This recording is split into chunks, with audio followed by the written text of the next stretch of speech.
చంద్రబాబు హయాంలో టీడీపీ నాయకులు ఏమైనా చేసుకోవచ్చని రాప్తాడు మాజీ ఎమ్మెల్యే తోపుదుర్తి ప్రకాష్ రెడ్డి అన్నారు. మెడికల్ కళాశాలల ప్రైవేటీకరణను వ్యతిరేకిస్తూ చెన్నై కొత్తపల్లి మండలంలో 1 కోటి సంతకాల కార్యక్రమాన్ని ఆయన చేపట్టారు. వైసీపీ నాయకులు పెద్ద ఎత్తున ఈ కార్యక్రమంలో పాల్గొని ప్రభుత్వ నిర్ణయానికి వ్యతిరేకంగా తమ సంతకాలు చేశారు. ఈ సందర్భంగా ప్రకాష్ రెడ్డి మాట్లాడుతూ చంద్రబాబు ముఖ్యమంత్రి అయ్యారంటే టీడీపీ నాయకులు దోచుకోవడానికి గేట్లు ఎత్తినట్లేనన్నారు. ఇప్పుడు మద్యం షాపులకు సరఫరా అవుతున్న వాటిలో సగానికి పైగా కల్తీ మద్యం ఉందన్నారు. ఇదంతా చంద్రబాబుకు చెందిన ఎం బ్రాండ్ ఉందన్నారు. టీడీపీ నాయకులు యథేచ్ఛగా ఇసుక, మట్టి, కంకర, కల్తీ మద్యం, ప్రభుత్వ ఆస్తులు ఇలా ఏదైనా అమ్ముకోవచ్చన్నారు. అక్రమ రిజిస్ట్రేషన్లు చేసుకుని భూములు అమ్ముకోవచ్చని, రిజిస్ట్రేషన్ ఆఫీసుల్లో ప్రతిరోజు 5 లక్షలు వస్తే చాలన్నారు.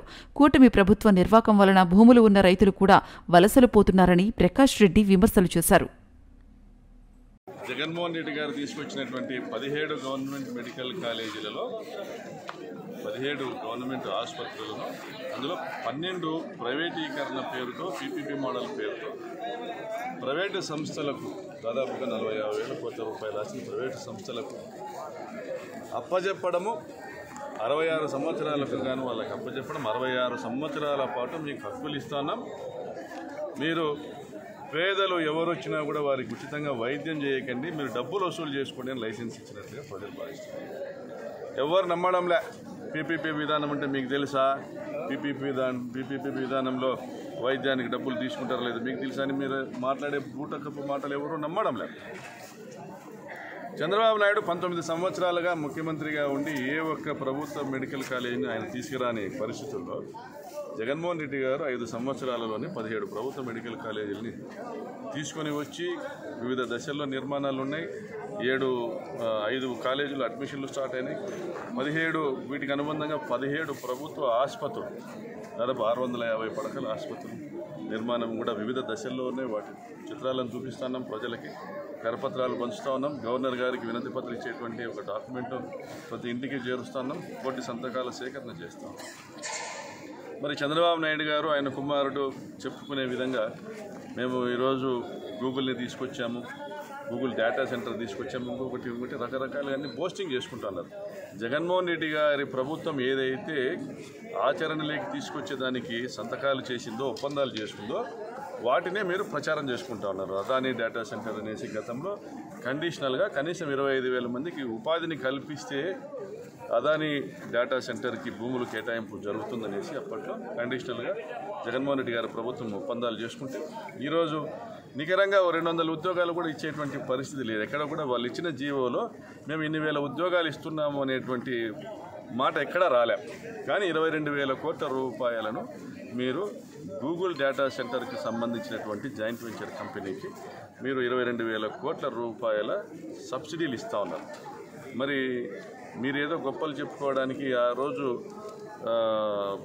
జగన్మోహన్ రెడ్డి గారు అదానీ డేటా సెంటర్ ద్వారా 25,000 ఉద్యోగాలను ఏదైతే ఏర్పాటు చేయడానికి ఒప్పందాలు చేసుకున్నారో దానికి 3 రెట్లు పవర్ కన్సంప్షన్ ఉండే విధంగా మీరు గూగుల్కు సంబంధించి మీరు ఈరోజు డేటా సెంటర్ గురించి ఒప్పందం చేసుకున్నారు. కానీ ఎక్కడ మీరు సాఫ్ట్వేర్ డెవలప్మెంట్ కంపెనీని ఏర్పాటు చేయమని మీరు చెప్పడంలే, మీ జీవోలో చెప్పడంలే, మీ కండిషన్స్ కూడా లేవు. ఆ రోజు జగన్ అన్న సాఫ్ట్వేర్ డెవలప్మెంట్ సెంటర్ ఉండాలి, సాఫ్ట్వేర్ డెవలప్మెంట్ కంపెనీ ఉండాలి, అప్పుడే ఉద్యోగాలు వస్తాయి.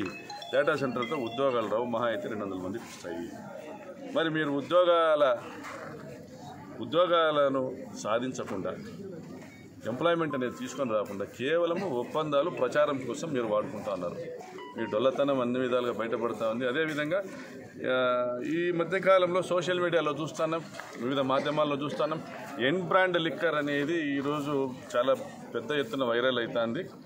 ఈరోజు రాష్ట్రంలో ఎక్కడ మద్యము తాగినా కూడా క్వాలిటీ మద్యం అనేది దొరకడం లేదనేసి పక్క రాష్ట్రాలకు వెళ్ళి లిక్కర్ కన్జ్యూమర్స్ పక్క రాష్ట్రాలకు వెళ్ళి తాగుతూ ఉన్నట్లుగా తెలుస్తూ ఉంది, అక్కడి నుంచి తెచ్చుకుంటా ఉన్నట్లుగా తెలుస్తూ ఉంది.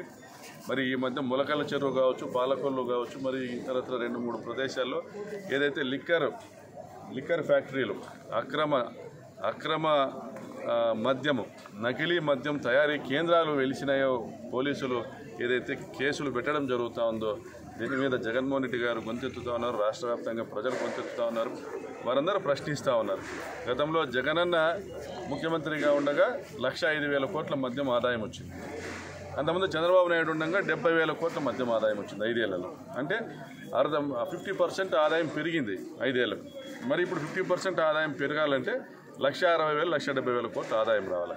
అంటే 60 నెలల కానీ నెలకు 2,700 కోట్ల ఆదాయం రావాలి. మరి మీరు ఏం చూపిస్తూ ఉన్నారు? 1,200 కోట్ల ఆదాయం నెలకు చూపిస్తున్నారు. మరి మిగిలిన 1,500 కోట్ల ఆదాయం ఎక్కడ పోయింది? ఈ అక్రమ మద్యం, నకిలీ మద్యం మీరు ఏదైతే తయారు చేస్తున్నారో ఆ సీసాలు అమ్మడం వల్ల నెలకు 1,500 కోట్ల రూపాయలు మీరు దోపిడీ చేస్తున్నారు. బ్రాందీ షాపులు ఇచ్చి ఎన్ని నెలలైంది? 12 నెలలైంది. అంటే ఇప్పటికి 18,000 కోట్ల రూపాయలు దోపిడీ చేశారు. ఇది ప్రజలంతా చర్చించుకుంటున్నారు. పిల్లి పాలు తాగుతా కళ్ళు మూసుకుంటే ప్రపంచంలో ఎవరు చూడలేదనుకుంటే ఎట్లా? మీరు ఏం తాగుతున్నారు? మీరు ఏం తింటున్నారు? మీరు ఏం చేస్తున్నారు? మీరు ఏం అమ్ముతున్నారు? ఈ రాష్ట్రాన్ని దోపిడీ చేస్తున్నారా? మీరు అబద్ధాలు చెప్పినారా, నిజాలు చెప్పినారా? రాష్ట్రంలో అందరికీ తెలిసిపోతుంది. కాబట్టి ఇకనైనా మారండి, తప్పుడు పనులు మానండి. ప్రజలు మిమ్మల్ని గమనిస్తూ ఉన్నారు. ఈరోజు రాష్ట్రంలో ఎక్కడ పోయినా వైఎస్ఆర్ కాంగ్రెస్ పార్టీ శ్రేణులు రోడ్ల మీదకి వస్తున్నారు, ప్రజలు రోడ్ల మీదకి వస్తున్నారు. జగన్మోహన్ రెడ్డి గారు వెళ్ళి బంగారుపాలెం వెళ్తే కానీ మీరు మామిడి రైతుల కోసం సబ్సిడీలు కావాలనేసి, వాళ్ళకు మద్దతు ధర కావాలని కేంద్రానికి రాయారు. గుంటూరు మిర్చి యార్డుకి వెళ్తే కానీ మిర్చికి మద్దతు ధర కావాలనేసి కేంద్రానికి రాయారు. జగన్మోహన్ రెడ్డి గారు మిమ్మల్ని తట్టి లేపితే కానీ మీరు లేనంత ముద్దు నిద్రపోతున్నారు. మరి మీ విధానాలు కరెక్ట్ కాదు కాబట్టి మార్చుకోమని హితవు తెలుపుతాను.